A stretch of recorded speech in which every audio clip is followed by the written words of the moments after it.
त्यामध्ये हप्ता वितरणाला सुरुवात झालेली आहे. महिलांना सन्मान निधी मिळण्यास सुरुवात झाली असल्याचं अदिती तटकरे म्हणाल्या. महिन्याच्या हप्त्याच्या वितरणाची सुरुवात, सन्मान निधीच्या वितरणाची सुरुवात आपण आजपासून करत आहोत.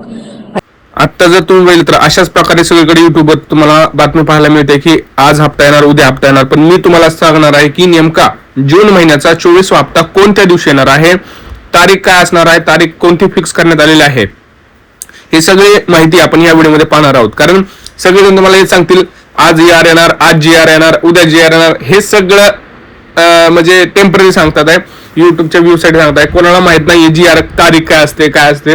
ह्यासाठी कुणाचेही उगाच व्हिडिओ बघू नका. ज्यावेळेस पण हप्ता येतो त्यावेळेस आपण व्हिडिओ टाकतो, मध्ये आधी एखादा व्हिडिओ टाकतो, कारण लाडक्या बहिणींना खरी दिशा कळली पाहिजे यासाठी आपण व्हिडिओ टाकतो. की भरपूर वेळा मी आज काल बघितलं की दादा युट्यूबला सर्च केलं की लाडकी बहिणी योजना, तर तिथं भरपूर व्हिडिओ मला दिसले की आज जी आर येणार, उद्या जी आर येणार, आज पैसे आले, उद्या पैसे आले, मागचे 3 हप्ते येणार, उद्याचे 3 हप्ते येणार, तारीख फिक्स झाली, हे झालं. अजून कुठलीही तारीख फिक्स झालेली नाही, ना कुठलाही जी आर आलेला आहे. ओके, सगळ्यात महत्वाची गोष्ट तुम्हाला मी सांगतोय. तर एक टेम्पररी आपण जर वेळेस जर बघितलं, म्हणजे आतापर्यंत 2 वर्ष झालेत ह्या योजनेला, ह्या 2 वर्षाच्या योजनेमध्ये जर आपण बघितलं तरी आपल्याला समजलेलं आहे की आता जो जून महिन्याचा हप्ता झालाय, पहिल्या वर्षात काय होत होतं, शेवटच्या आठवड्यात हप्ता येत होता, नाहीतर दुसऱ्या महिन्याच्या पहिल्या आठवड्यात हप्ता येत होता. त्याच अनुषंगाने आता हे सगळं सांगतोय, किंवा मी सुद्धा सांगतो कधी कधी की ह्या आठवड्यात हप्ता यायला पाहिजे. पण हे गॅरंटीड नसतं. हे एक आपण अंदाज बांधतो की ह्या दिवशी, ह्या आठवड्यात किंवा ह्या आठवड्याच्या रेंजमध्ये हप्ता येऊ शकतो. तर अजून तारीख कुठलीही फिक्स झालेली नाही. तर आपण सुद्धा एक आता अंदाज मी तुम्हाला सांगणार आहे.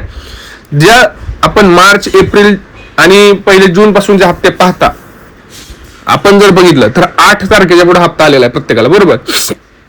8, 9, 10, 11, 12, काही दिवशी 13, 14, 15 सुद्धा आलेला आहे. मग आपण असं धरून समजूयात की जी आर जो आहे, जी आर येण्याची तारीख 8 तारीख बऱ्याच वेळा आपण बघितलेली आहे. तर जी आर जो आहे तो 8 तारखेला जी आर येईल. 8 तारखेला जी आर आल्यानंतर म्हणजे फिक्स 8लाच नाही येणार, तो 5, 6, 7, 8 ह्या 4 दिवसात येऊ शकतो. नंतर तिथून पुढे 4 दिवसांनी वाटपाला सुरुवात होते. तरी तुम्हाला माहिती आहे जी आर आली की त्या दिवशी कधीही वाटप होत नाही. ऍटलिस्ट दुसऱ्या दिवशी तरी वाटप होतं, त्या दिवशी वाटप कधीही झालेलं आपण पाहिलेलं नाही. त्यामुळं जी आर आल्यानंतर 2 ते 3 दिवसांनी वाटप हे चालू होतं साधारणतः.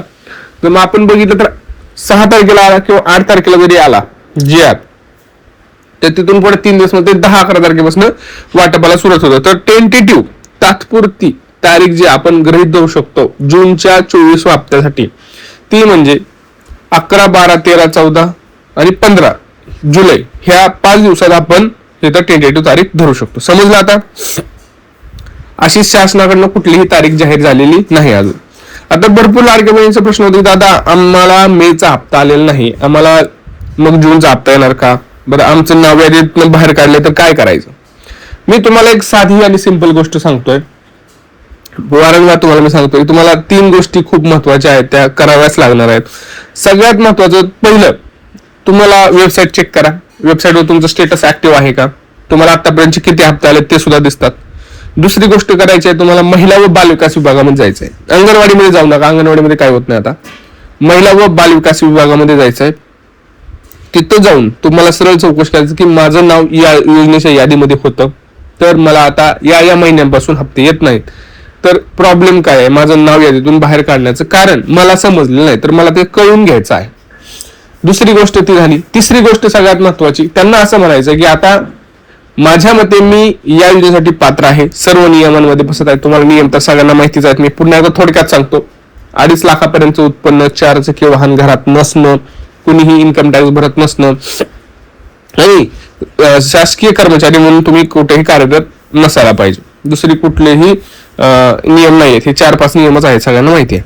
तर त्यांना असं सांगायचं की मला पुनर्अर्ज पडताळणी जो अर्ज आहे, लाडकी बहीण योजनेचा लाभ सुरू करण्याबाबत असा विषय आहे त्याचा, लाडकी बहीण योजनेचा लाभ सुरू करण्याबाबत तो फॉर्म मला भरायचा आहे. आणि तो फॉर्म भरल्यानंतर तुम्हाला तुमचे काही डॉक्युमेंट जसं की आधार कार्ड असेल, तुमचं त्यांनी उत्पन्न दाखला मारतो तो द्यावा लागेल. ह्या गोष्टी तुम्हाला द्यायच्या आहेत. ओके, त्या दिल्यानंतर तुमची 4 ते 5, 6, 7, 8 दिवस काहीतरी ते वेळ घेतील तुमच्या अर्ज पडताळणी करायला. आणि पुन्हा जर तुम्ही त्यांच्या नियमानुसार जर पास झाला तर 100% तुम्हाला नाव यादीत टाकण्यात येईल, अन्यथा तुमचं नाव बाद करण्यात येईल. पण प्रयत्न करणं हे आपलं काम आहे. नाव बाद झालं म्हणून घरात बसू नका, नाहीतर कायमचे हप्ते बंद होतील. भरपूर लाडक्या बहिणीचे मी बघितलंय 60 ते 70 लाख लाडक्या बहिणींचा हप्ता बाद झालेला आहे. एप्रिल, मार्च आणि मे हे तिन्ही हप्ते त्यांना आलेले नाहीत. पहिलं 2.5 कोटी लाडक्या बहिणींना हप्ते येत होते, आता 2 कोटीच्या आतमध्ये हा खरा तर आपण मिळेल तर आकडा आपल्याला दिसत आहे. जर तुम्ही नीट बघितलं, प्रॅक्टिकली जर बघितलं तर भरपूर लाडक्या बहिणी बाद झालेल्या आहेत. कमेंट सेक्शन मध्ये मी पाहतो भरपूर लाडक्या बहिणी कमेंट करतात, दादा आम्हाला हप्ता येत नाही, आमचा हप्ता बंद झालाय, 3 महिने 2 महिने. येणाऱ्यांची संख्या जास्त आहे, पण जी खरी लाडकी बहीण आहे ती लाभ सुद्धा बंद झालेला आपण इथं पाहायला मिळतो. त्यामुळे कमेंट्स करा पटापटा, कोणाकोणाला हप्ता आला आहे, कोणाचा हप्ता चालू आहे, कोणाचे हप्ते बंद आहेत, कोणाची EKYC झालेली आहे, कोणाचं अजून याच्या व्यतिरिक्त काय प्रॉब्लेम आहे ते पटापटा कमेंट्स करा. आणि कमेंट केल्यानंतर हा व्हिडिओ जास्तीत जास्त व्हॉट्सअप ग्रुपला शेअर करा. भेटूया पुढच्या व्हिडिओमध्ये मित्रांनो. तोपर्यंत जय महाराष्ट्र.